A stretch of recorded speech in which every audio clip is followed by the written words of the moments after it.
Mobilidade urbana em debate na Grande Florianópolis. Banco Mundial prepara estudo com soluções para os municípios da região. Pesca da tainha. Santa Catarina reage contra a proposta do governo federal.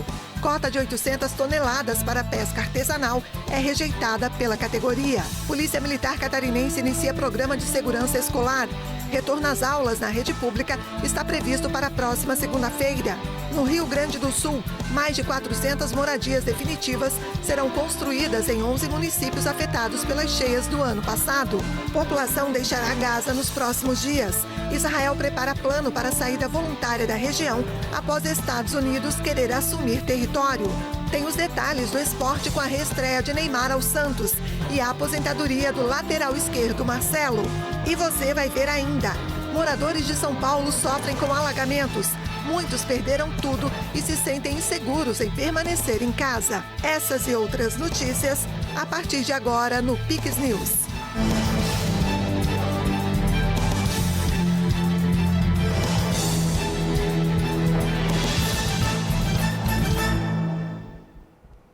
Olá, boa noite a todos. Sejam bem-vindos ao Pix News desta quinta-feira, 6 de fevereiro. Agora no horário de Brasília, 8h02. Moradores do Jardim Pantanal, em São Paulo, sofrem com os alagamentos. As fortes chuvas agravaram ainda mais a situação. Muitos perderam o pouco que tinham. O Jardim Pantanal, distrito que fica na zona leste de São Paulo, está há vários dias embaixo d'água devido às chuvas que atingiram a capital paulista. Perdemos tudo, perdi tudo. Não só eu, mas tem bastante gente que perdeu, né? Móveis, roupa de neném, roupa de casa, comida, mantimento, tudo. E a prefeitura só está mandando só insumos. Aonde que nós vamos cozinhar se nós não temos móveis? Água na casa inteira, quarto, cozinha. Graças a Deus, Deus foi bom comigo, que eu ainda consegui levantar as coisas, porque a água primeiro chegou na casa da minha mãe, mas a minha mãe já molhou cama, molhou tudo. Os moradores dizem que enfrentam enchentes há décadas. Localizada na beira do rio Tietê, o Jardim Pantanal é uma área de várzea. A ocupação irregular e desordenada transformou a área em um bairro de famílias pobres. Não, ninguém vai aceitar a remoção, nem esse valor e nada. Não vamos aceitar nada. Nós queremos ficar na comunidade, queremos morar na comunidade. A Prefeitura de São Paulo estuda alternativas para solucionar os alagamentos. As 3 possibilidades contemplam a recuperação da região, devolvendo a área de várzea do rio e a recuperação ambiental. O valor das intervenções vai de cerca de R$1 bilhão a aproximadamente 2 bilhões. As primeiras casas definitivas para as famílias atingidas pelas enchentes de maio de 2024 no Vale do Taquari, no Rio Grande do Sul, começam a ser erguidas. O programa A Casa é Sua Calamidade prevê a construção de 422 moradias em 11 municípios. O governador Eduardo Leite visitou algumas dessas obras. A comitiva estadual percorreu 6 dos 11 municípios que receberão as casas do primeiro lote. Em Santa Teresa, foram iniciadas as obras das primeiras unidades, com previsão de entrega até abril. As casas possuem 44 metros quadrados, 2 quartos, sala e cozinha integradas, banheiro e área de serviço externa. O investimento total é de R$58 milhões e a meta é garantir moradia para as famílias afetadas pela enchente. Mas, além disso, a gente entrega também uma etapa importante do plano diretor. A gente contratou a Univates, isso é muito importante destacar aqui, porque não é obra física, mas é trabalho, né, custeado pelo governo do estado, contratando a Univates para fazer todos os estudos técnicos de análise de áreas de risco que orientam as ações necessárias no plano diretor para que o município consiga induzir o desenvolvimento das novas habitações, estruturas industriais, comerciais, nas localidades seguras, né, para não ter ocupação em área que submete essa população a risco.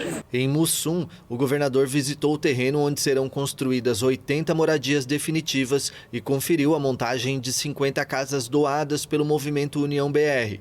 Em Estrela, foi anunciada a ampliação do programa com um segundo lote de habitações. O município receberá ao todo 108 novas unidades. Encantado e Lajeado também foram incluídos nesta fase, com a previsão de 65 moradias definitivas. E, por fim, o projeto do desassoreamento, que aqui em Encantado também terá, nos próximos 15 dias, a entrada em campo das máquinas que vão fazer o trabalho de limpeza também de arroios que foram definidos e canais que o município definiu como prioritários para limpar e assim garantir melhor fluidez das águas. Em Cruzeiro do Sul, uma das cidades mais afetadas pelo desastre, o governo estadual desapropriou uma área de 16 hectares para reassentar as famílias desabrigadas. O novo bairro, chamado Novo Passo de Estrela, está sendo planejado fora da área de risco de enchentes.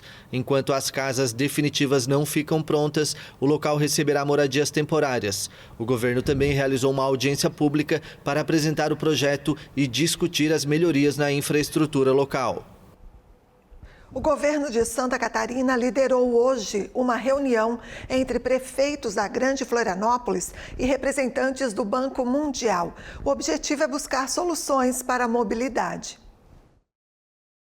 O foco do encontro é a qualificação do transporte público, tanto rodoviário quanto aquaviário, na capital catarinense e municípios da região metropolitana. O Banco Mundial está elaborando um novo projeto com base nos estudos do Plano de Mobilidade Urbana da região, oferecendo apoio técnico para viabilizar futuros investimentos na área.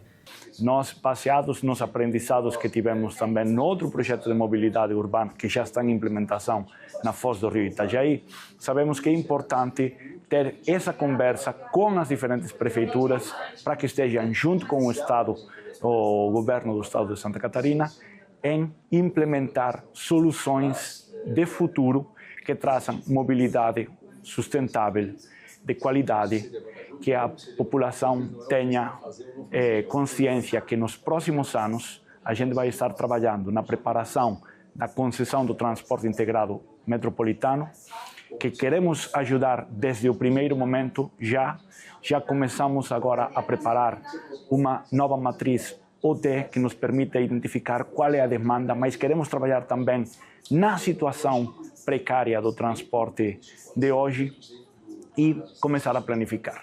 No momento no que tenhamos BRT, no momento no que tenhamos os terminais que permitam à população do continente chegar em tempo, com qualidade, em ônibus elétricos aqui na ilha e que permita aumentar o acesso a emprego, a oportunidades da Grande Florianópolis. Há décadas são discutidas novas soluções para a região, mas até o momento nenhum projeto saiu do papel.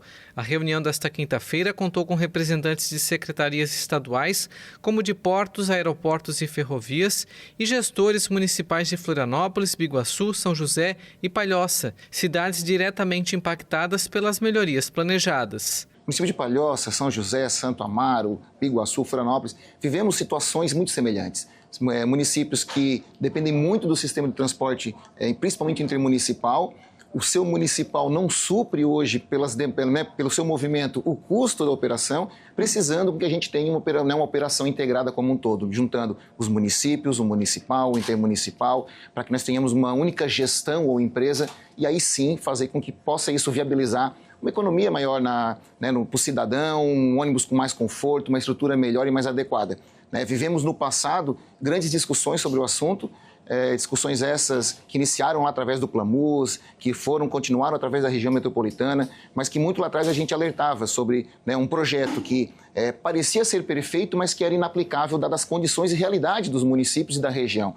Por isso, é um passo importante, a gente defendeu ali algumas ideias para que a gente possa já partir por melhorias desde já, até que a gente tenha um grande plano, um grande processo sendo realizado, que vai aí sim impactar na região e mudar a realidade, criando muito mais mobilidade e conforto a todos. O governo do estado está comprometido em ajudar as prefeituras em melhorarem o sistema na região. O projeto Promobis, que trata da mobilidade na região da Foz do Rio Itajaí, é um case a ser analisado.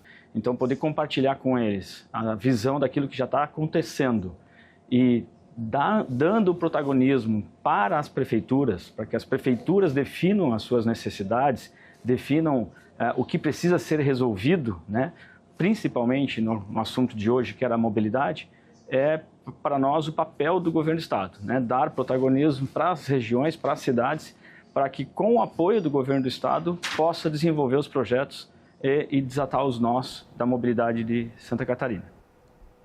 Santa Catarina se posiciona contra a proposta do governo federal que prevê uma cota de 800 toneladas para a captura de tainha por pescadores artesanais no estado. A medida, que entraria em vigor já na safra deste ano, impactaria diretamente a pesca artesanal, considerada patrimônio histórico e cultural de Santa Catarina. Além disso, a proposta pode suspender a pesca da tainha já no início de 2025 para pescadores artesanais do Rio Grande do Sul, que recentemente foram afetados por fortes enchentes. Durante uma reunião realizada na terça-feira com representantes do governo federal e entidades pesqueiras das regiões Sul e Sudeste, o secretário de Estado de Aquicultura e Pesca, Tiago Bolanfrigo, se manifestou contra a imposição da cota de 800 toneladas. Hoje tivemos uma reunião com o governo federal e o CPG da região Sudeste-Sul. O governo federal reapresentou a proposta com cotas para a praia, por exemplo, e foi rechaçada pelas entidades e pelo governo do estado de Santa Catarina. Então o Ministério se comprometeu a reestudar isso, cancelou a reunião de amanhã e tem até 1º de março para definir isso e fazer a portaria, publicar essa portaria. Em 2024, os pescadores de Santa Catarina capturaram 1,7 mil toneladas de tainha pelo arrasto de praia. Se a proposta for aprovada, a produção será reduzida pela metade. Diante da pressão dos pescadores, o governo federal suspendeu a reunião que aconteceria nesta quarta-feira para reavaliar a proposta e retomar o diálogo com o setor. A expectativa é que a proposta seja ajustada para atender às demandas dos pescadores. Agora uma pausa e você vai ver a seguir. A Argentina modifica a lei de identidade de gênero.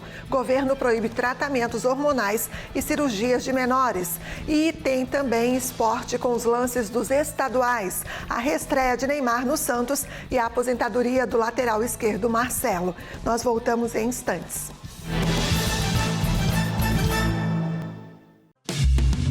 Bebida quente, tá com nada. Churrascão, tá com tudo. No Comprão, preço baixo, tá com tudo. Banana caturra, 1,99 o quilo no Clube K. Tomate salada, apenas 1,99 o quilo. Fraldinha vazio ATC inteiro a vácuo, 34,90 o quilo. Arroz branco Kika, 5 quilos, 19,79. Açúcar Bom Traz extra fino, 5 quilos, 16,99. Lava roupas Omo, lavagem perfeita, 2,4 kg, 24,99. Melhor preço no Comprão. Ô, meu amor, tô achando que você não vai deitar a cabeça tranquila aqui, hein? Não pra ver conteúdo pirata. Se você não pagar por esse conteúdo, não vai ter mais dinheiro pra produzir a nova temporada dessa comédia romântica adolescente que você gosta. Ih, gente, tô falando a verdade. Ver série adolescente tá vendo legal. Bora mudar isso? Deitar com a cabeça tranquila é bom demais. Pirataria não é legal. De volta com Pix News, agora 8h14.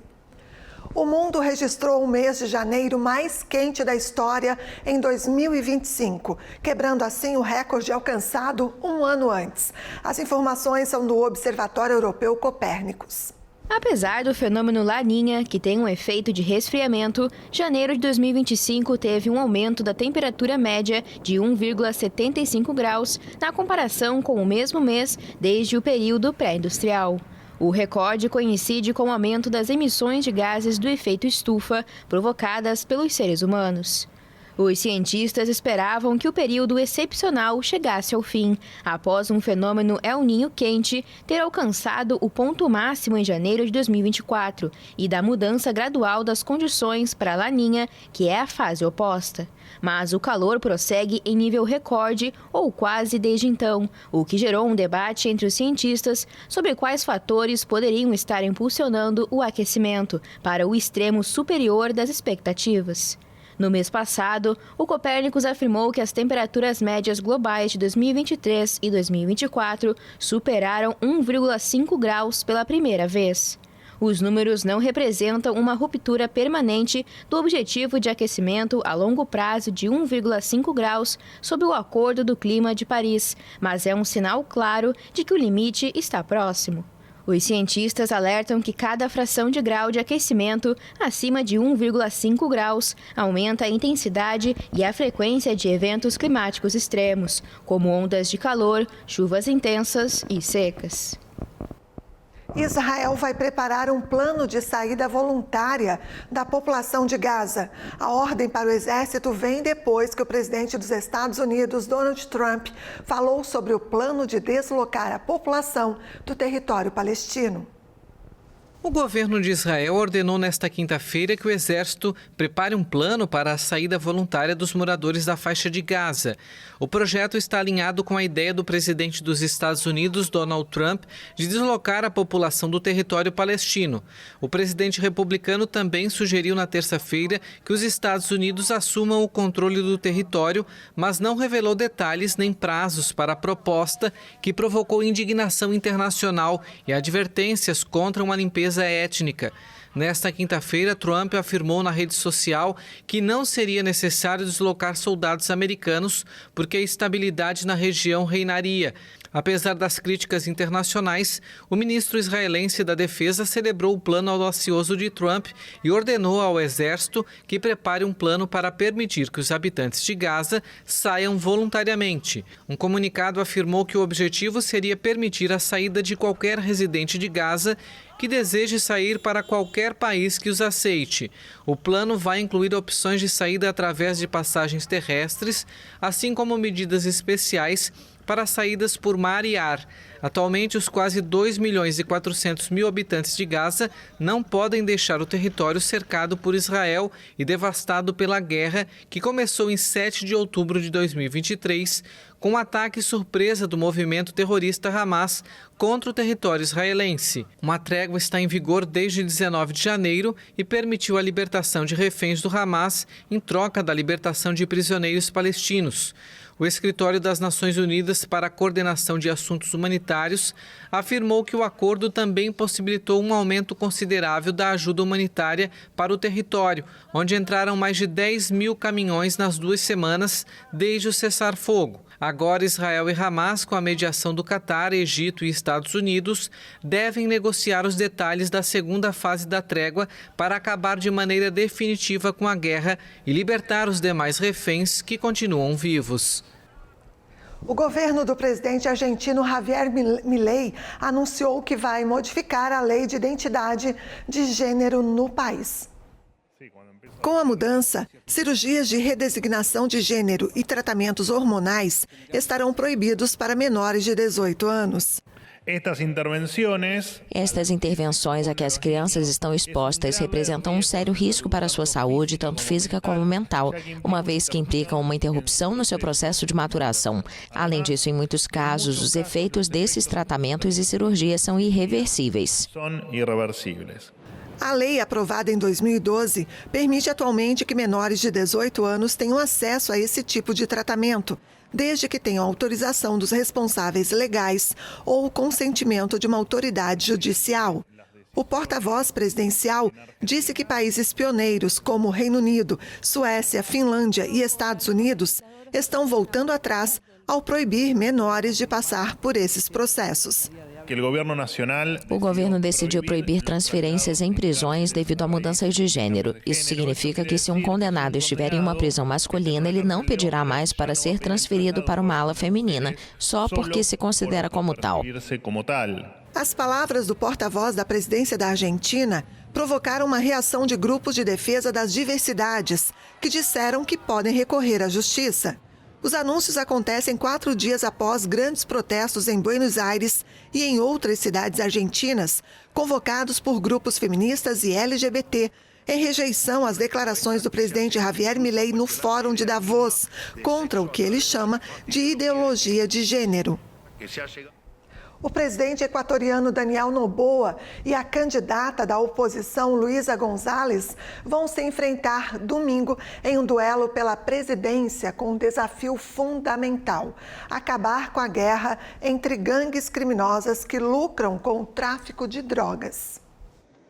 Os equatorianos vão eleger um novo presidente no domingo em um país politicamente dividido e abalado por uma guerra entre gangues criminosas. 16 candidatos esperam chegar ao poder, mas a intenção de votos são liderada pelo atual presidente Daniel Noboa, do partido ADN, e pela candidata da oposição Luísa González, do movimento Revolução Cidadã, apoiada pelo ex-presidente socialista Rafael Correa. Ambos são a expressão de um país dividido.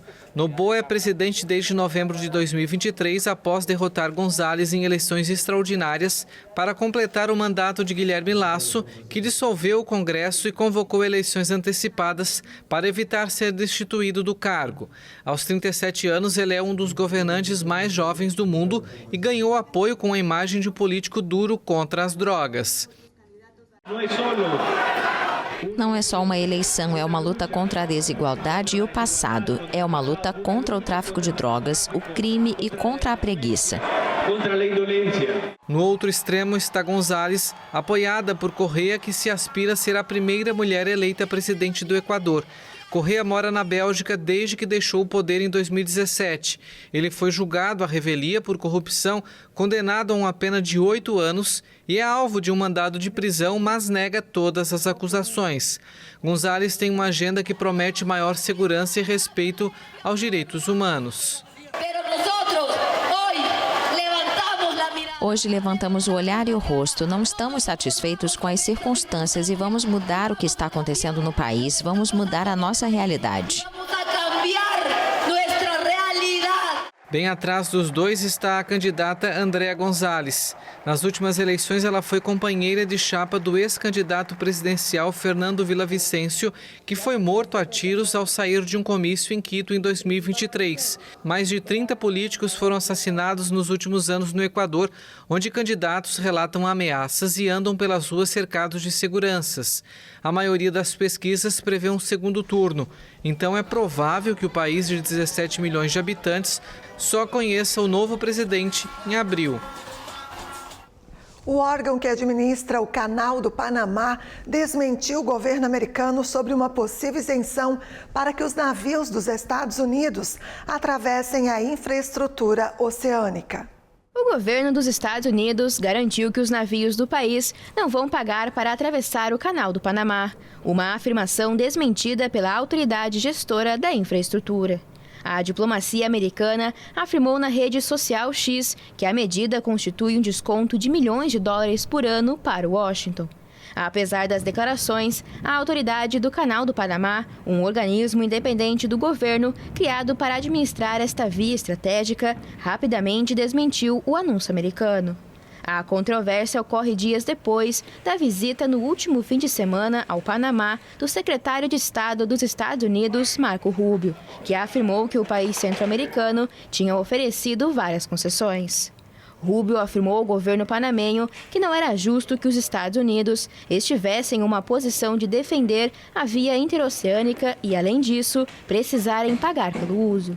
Desde que venceu as eleições presidenciais em novembro, Donald Trump não descartou o uso da força para retomar o controle do canal, pelo qual passa 40% do tráfego de contêineres americanos. O bilionário republicano e Rubio se queixaram da influência chinesa na rota marítima, sobretudo de uma empresa de Hong Kong que opera 2 portos nas entradas do canal, e advertiram que Pequim poderia fechar a via para os Estados Unidos em caso de crise. O Panamá nega que a China tem alguma ingerência na rota e tomou medidas para responder às preocupações dos Estados Unidos.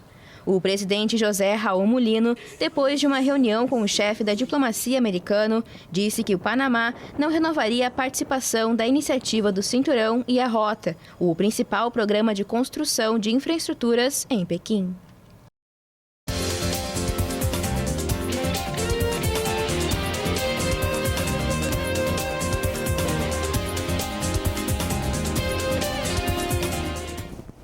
Muito bem, hora de falar de estaduais. Vinícius Pacheco chega com as principais informações. No Catarinense, Avaí vence a segunda partida seguida. Já o Criciúma deixou escapar a vitória nos acréscimos do segundo tempo. Detalhes agora com ele, claro. Boa noite, Vini, bem-vindo. Boa noite, Andréia. Boa noite a todos que nos acompanham aqui no Pix News. Pois é, Criciúma deixou escapar a vitória já nos 46 do segundo tempo. Mas primeiro a gente vai falar do jogo, o primeiro jogo da rodada, que foi entre Barra e Chapecoense, que também ficou no empate, 1-1. E a gente vai conferir agora, porque quem abriu o placar foi o Juliano Alexandre. Vai fazer o primeiro gol da partida, Juliano Alexandre, e na sequência o Eduardo Doma vai fazer o gol de empate da Chapecoense. Outro jogo, mas desta vez com vitória, foi do Figueirense, que conseguiu agora subir na tabela e ficar próximo ali do Criciúma, empatar, e daqui a pouquinho a gente vai mostrar a classificação. Uma vitória importante para o Figueirense, placar magro, mas que fez muita diferença. E a gente vai conferir agora o gol do Figueirense, que foi marcado pelo Marisson, no canto sem chance para o goleiro, aquele gol de artilheiro, brigando até o último minuto, o Marisson fazendo 1-0 para o Figueirense. Já o Avaí venceu a segunda seguida e pelo mesmo placar, 3-0 contra o time que está numa crise, né? O Hercílio Luz, perdendo em casa o Hercílio. Vamos conferir agora como é que foram os gols. Quem abriu o placar foi o Igor, aproveitando o rebote do goleirão. O segundo gol da partida vai ser com o Júnior Reis. Gol meio choradinho, parecia que não ia entrar, mas acertou na trave no cantinho e foi o segundo gol do Avaí. E de cobertura, marcando um belo gol, o Jonathan Costa vai fazer o terceiro gol do Avaí. Agora o Criciúma, como a gente adiantou lá no início, saiu na frente, mas aos 46 do segundo tempo, na partida entre o vice e o líder Criciúma, ficou no 1-1. Vamos conferir agora os gols da partida. Quem abriu o placar foi o Juninho, de fora da área, no cantinho, também sem chance para o goleiro, um belo chute, acertou aí na veia. Já no finalzinho do jogo, bola lançada na área, de cabeça, ele, Brenner, vai fazer o gol do Santa Catarina. Como eu falei, o líder e o vice-líder ficou no empate e a gente vai conferir agora como que ficou após esse resultado. Ficou assim, Criciúma ainda liderando o campeonato com 12 pontos, seguido do Avaí e o Figueirense e o Santa Catarina, todos com 12 pontos, só muda ali a questão do saldo de gols. Chapecoense vem na quinta colocação com 10 pontos, o Brusque com 9 e aí vem a sequência de 6 pontos, Marcílio Dias, Caravaggio, Joinville e Barra. Concórdia com 5, que nesse momento, na verdade, vem jogando e está ganhando por 2-0 do Caravaggio, vai subindo um pouquinho na tabela. E o último colocado, como a gente falou, o time que está em crise ali de Tubarão, o Hercílio Luz, com apenas 2 pontos. Saindo de Santa Catarina, a gente vai para o Rio Grande do Sul. O Grêmio vinha embalado, mas sofreu uma derrota. Time reserva, era estreia do goleirão, o Volpe, conhecido aí da torcida do Figueirense, do São Paulo também, mas não deu para o tricolor gaúcho e perdeu de 2-0. E olha que poderia ser mais. Sabe por quê? Primeiro gol da partida ainda teve marcado um impedimento, um belo passe, mas o árbitro marcou o impedimento. Não marcou o primeiro gol, mas depois o Grêmio vai sofrer o primeiro gol da partida com ele. O Emerson abriu o placar, um gol aí aproveitando, o Emerson vai chegar chutando, bola sobrou ali na grande área e vai fazer 1-0. Segundo gol vem nesse chute de longe, essa bomba que o Volpe aceitou. Muita gente está criticando que o Volpe também armou mal a barreira, botou apenas 2 homens e teria sido uma falha dele, mas era uma bola difícil de fato de pegar. Já o Internacional, que não tem nada a ver com isso, venceu por 3-0 jogando em casa. E a gente vai conferir agora. O primeiro gol da partida foi marcado pelo Augustin Rogel, de cabeça, após a cobrança de escanteio. Na sequência, o Vitor Hugo vai fazer o segundo gol da partida para o Internacional. O Brasil de Pelotas vai até fazer o gol, mas foi marcado o impedimento. Bem marcado também. E na sequência, o Internacional vai fazer o último gol da partida com o artilheiro, o Ener Valencia. Aí o gol do Ener Valencia aproveitando ali de peixinho. Os jogos da rodada ficou assim, do Campeonato Gaúcho, os outros jogos. A gente teve então o Avenida perdendo de 1-0 para o Caxias, o São Luís empatando com o Pelotas. Nesse momento, o São José e o Ipiranga estão empatando em 0-0. E o Monson e o Guarani jogam mais daqui a pouquinho às 9h30 da noite. E a classificação após essa rodada do Campeonato Gaúcho está da seguinte forma.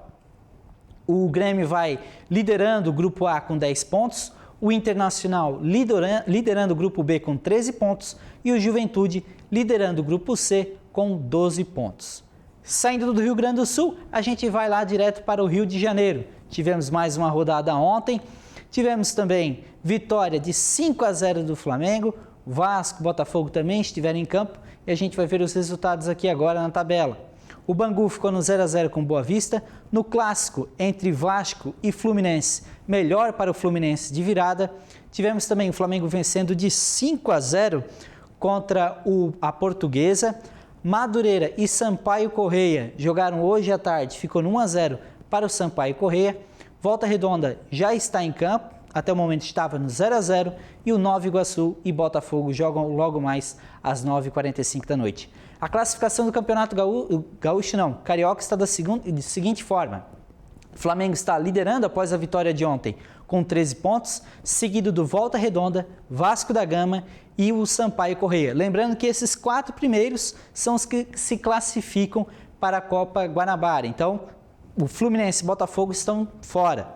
E os últimos colocados são a Portuguesa e o Bangu. Agora a gente vai falar de uma reestreia, a tão esperada volta do Neymar, que se ele voltou para o Brasil em busca de se recuperar de algo que não encontrava há tempos, não há lugar melhor do que o estádio que ele chama de casa, a Vila Belmiro, que ficou lotada na noite de quarta-feira, dia do aniversário do craque também, para acompanhar a reestreia dele pelo time e pelo futebol brasileiro. O Bonfim na casa adorna e ele está de volta. Simples assim. Numa quente e úmida quarta-feira, dia em que Neymar completou 33 anos, o craque voltou a jogar no clube onde tudo começou, vestindo pela primeira vez a camisa 10, imortalizada por Pelé. O atacante voltou a defender o Santos, que ficou no empate contra o Botafogo de Ribeirão Preto. É uma sensação única, né? Ótimo que ele veio para casa, veio aqui procurar nosso carinho, nosso aconchego. Aqui direto, a gente anda 1000 quilômetros para vir aqui, com a reestreia do Neymar pelo Santos, aí não tem dinheiro que pague no mundo. Porém, o homem tá voltando agora, vamos respeitar o homem, né? O homem tem qualidade para jogar até festivalzinho. Neymar começou a partida no banco de reservas e entrou em campo após o intervalo. O resultado da partida ficou quase em segundo plano, já que as atenções dos mais de 15 mil presentes estavam voltadas para a camisa 10. Tiquinho Soares abriu o placar de pênalti no primeiro tempo, mas o Botafogo empatou na segunda etapa com o gol de Alexandre, que provocou na comemoração, imitando o gesto que Neymar costuma fazer para celebrar os gols que marca. Acompanhado de perto por familiares e amigos que estiveram na Vila Belmiro, o atacante mostrou empenho e exibiu alguns lampejos de talento, apesar de sofrer com o forte jogo dos adversários. O objetivo de Neymar no retorno ao Brasil é recuperar o melhor futebol para brigar por uma vaga na seleção brasileira na Copa do Mundo do ano que vem. É claro que todo mundo sabe que o Neymar precisa recuperar o ritmo de jogo, mas para a primeira partida já causou também a expulsão de um jogador da equipe adversária, já fez bons lampejos, como a gente disse ali na matéria, dando bons passes, indo para cima também, chutes que foram com boas defesas, exigiram boas defesas do goleiro adversário. Então, para o primeiro jogo do Neymar, está muito bem, claro que tem mais a evoluir também. E a gente vai conferir a tabela completa de como foi essa rodada do Campeonato Paulista, porque além do Santos que ficou no 1-1, o Noroeste perdeu para a Ponte Preta por 2-1. O Água Santa e o Guarani estão jogando neste momento e o Guarani está vencendo por 3-0 o Água Santa. O São Paulo ganhou de 4-1 do Mirassol. O São Bernardo e o Novo Horizontino estão no 0-0 neste momento. E o Palmeiras, o clássico entre Palmeiras e Corinthians, até o momento estava em 0-0. A classificação do Campeonato Paulista está da seguinte forma. A gente tem o Corinthians liderando o Grupo A com 18 pontos. O Grupo B é liderado pelo Santos por 8 pontos. O São Paulo, com 13 pontos, lidera o Grupo C. E o São Bernardo lidera o Grupo D com 15 pontos. Agora uma notícia não tão boa para os fãs de futebol. Isso porque o lateral esquerdo, Marcelo, anunciou nesta quinta-feira que vai se aposentar do futebol. Ele estava sem clube desde a conturbada rescisão de contrato com o Fluminense no ano passado. Um dos melhores laterais esquerdos da história do futebol, Marcelo, anunciou a aposentadoria após quase 20 anos de carreira. Em um vídeo publicado nas redes sociais, o agora ex-jogador afirma que ainda tem muito a dar para o futebol. Aos 36 anos, Marcelo decidiu encerrar a carreira 3 meses depois de uma conturbada rescisão com o Fluminense, clube pelo qual foi revelado para o futebol e se consagrou em 2023 ao voltar e conquistar a Copa Libertadores. Desde a saída do clube carioca, não estava claro se ele continuaria jogando para tentar aumentar a impressionante galeria de títulos, 25 deles pelo Real Madrid. Ele foi contratado pelo clube espanhol aos 18 anos de idade e em Madrid viveu os melhores momentos da carreira, graças à técnica refinada e à vocação ofensiva que o ajudaram a marcar época ao lado de nomes como Cristiano Ronaldo, Casemiro, Iker Casillas e Sérgio Ramos. Pela seleção brasileira, foram 58 jogos disputados e 6 gols marcados, entre eliminatórias sul-americanas, Copa América e as Copas do Mundo de 2014 e 2018. Além de um bronze e uma prata olímpicos, Marcelo foi campeão da Copa das Confederações em 2013, mas também é lembrado por ter feito parte do elenco que sofreu o histórico 7-1 na semifinal da Copa do Mundo de 2014 para a Alemanha. Pois é, e hoje o Real Madrid também deu condolências ao ex-jogador também, que fez história, marcou uma era aí no Real Madrid também com muitos títulos e também a volta ao Fluminense, que infelizmente terminou de uma forma conturbada, mas vai deixar saudades, principalmente nessa posição tão carente no Brasil que são as laterais. André, por enquanto são essas as informações e a gente volta no decorrer da semana falando um pouco mais de esporte. E a gente aguarda. Agora juntos, então, a gente encerra o Pix News, edição desta quinta-feira. Agradecendo muito a sua companhia. Lembrando que mais informações você confere no nosso site e também nas nossas redes sociais, no @PixTVHD. Só acessar lá, não esqueça também de curtir as nossas informações, os nossos posts. Desde já, muito obrigada mais uma vez, Vini, a você. Lembrando que amanhã a gente se encontra aqui a partir das 8 da noite no Pix News ao vivo. Até lá. Pix TV é conteúdo todo dia.